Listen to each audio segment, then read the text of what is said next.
रायगड जिल्ह्यातील महाडमध्ये लाडवली येथे घनकचरा प्रकल्पामुळे निर्माण झालेल्या तीव्र दुर्गंधीविरोधात गोंडाळे ग्रामस्थ आक्रमक झालेत।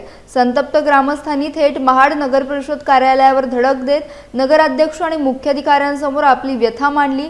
या कचरा प्रकल्पामुळे परिसरात असह्य दुर्गंधी पसरत असून लहान मुले, महिला आणि ज्येष्ठ नागरिकांच्या आरोग्यावर गंभीर परिणाम होत असल्याचा आरोप ग्रामस्थांनी केला। यासोबतच या प्रकल्पामुळे नदीचे पाणी दूषित होत असून पशु, पक्षी आणि जलचरांच्या जीविताला देखील धोका निर्माण झाल्याची गंभीर तक्रार करण्यात आली आहे। ग्रामस्थांनी प्रशासनाकडे तात्काळ उपाययोजना करण्याची मागणी करत हा प्रकल्प अन्यत्र हलवण्याची विनंती केली आहे। दुर्गंधीचा प्रश्न कायम राहिल्यास आंदोलन आणखी तीव्र करण्याचा इशारा देण्यात आलाय। त्यामुळे प्रशासन आता कोणती ठोस पावले उचलणार याकडे सर्वांचं लक्ष लागलंय। आम्ही रात्रंदिवस त्या वासाने हैराण झालोय। आमचे वयोवृद्ध, आमची लहान मुलं, परत महिलांचे आजार हे वाढले आणि तिथं शाळा आहे। शाळा बंद खिडक्या, बंद दरवाजे करून शिक्षकांना मुलांना शिक्षण द्यावं लागतोय। हे आमचं दुर्भाग्य आम्ही मानतोय।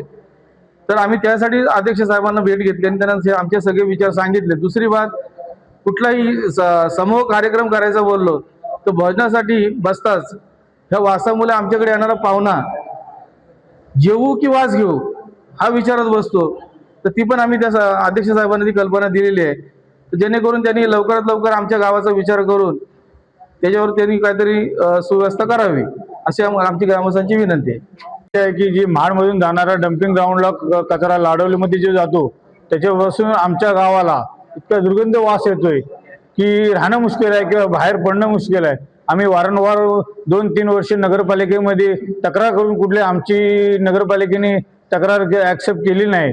त्याच्यामुळे आज आम्हाला नगराध्यक्षांशी आणि शोसाठी आम्ही सगळे ग्रामस्थ यावं लागले आणि आता आम्हाला नगराध्यक्षांनी जे आश्वासन दिले की 10 दिवसात जे असणारा कचरा म्हणजे पहिले प्रशासकीय कारभार असल्यामुळे आता मी बॉडीवर आहे, आता मी असल्यामुळे की 10 दिवसात तुमचा प्रकल्प किंवा येणारा वास 10 दिवसामध्ये बंद करतो असं आम्हाला आश्वासन। त्याच्यासाठी मी त्यांना एक शब्द दिलाय की 8-10 दिवसात ते सगळं संपून टाकून परत दुर्गंधी होणार नाही आणि हवेमधलं प्रदूषण जे होतंय त्यासाठी मी आता नवीन एनईसी नेमून तिथला जो होणारा दुर्गंधीचा भाग हा चांगली एनईसी नेमून तिथून परत दुर्गंधी होणार नाही 5 किलोमीटरच्या अंतरमध्ये आणि ती कशी कमी होईल आणि तो आमचा असलेला प्रोजेक्ट चांगल्या प्रकारे चालेल, नागरिकांना शारीरिक त्रास होणार नाही, जी काळजी घेतली आहे।